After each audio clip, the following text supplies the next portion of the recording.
Bonjour et bienvenue sur votre plateforme de cours. Aujourd'hui, nous allons voir comment créer un projet sur Android Studio.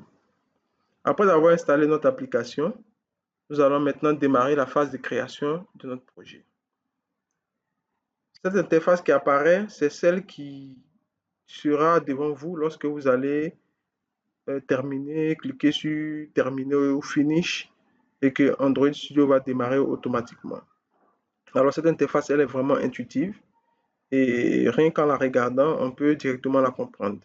Pour créer un nouveau projet, nous allons cliquer sur ce point Create New Project. Lorsque nous créons un nouveau projet, lorsque je clique sur le bouton, donc pour le coup, je vais donner le nom du projet. Donc, je vais l'appeler mon projet. Vous avez bien remarqué, il y a deux mots, mon et projet, et il n'y a pas d'espace entre ces deux mots-là.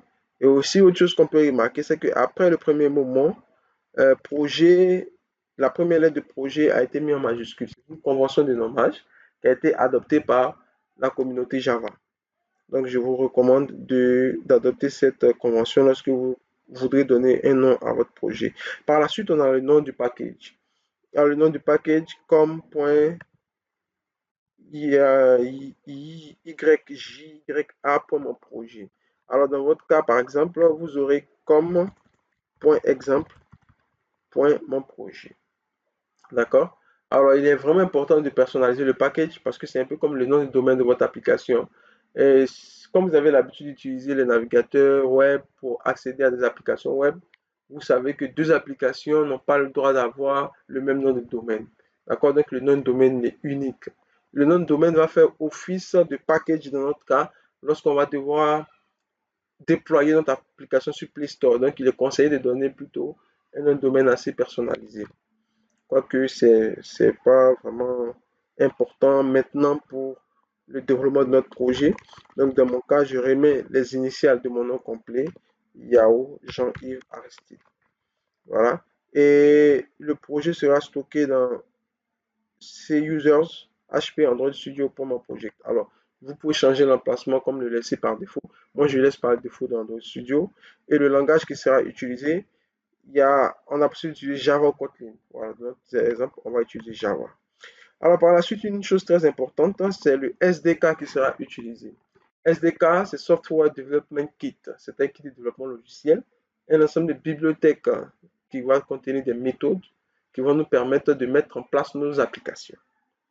D'accord? Et donc, ici, il s'agit de sélectionner le SDK qui va nous offrir des méthodes qui sont compatibles avec la majorité des appareils Android.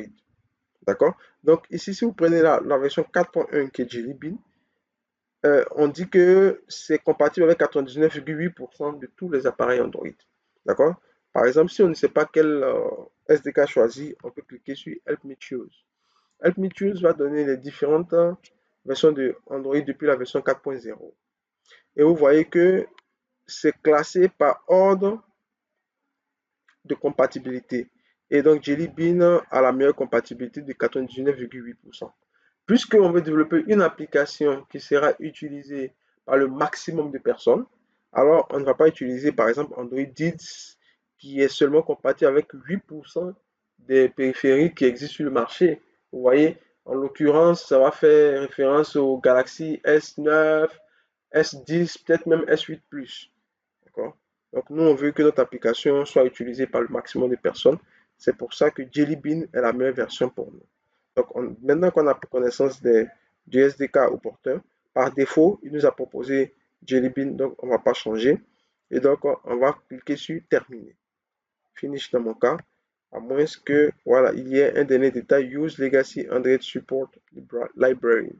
Alors, lorsque cette option, elle est désactivée, alors elle va nous permettre de rester juste au niveau du SDK qu'on a choisi.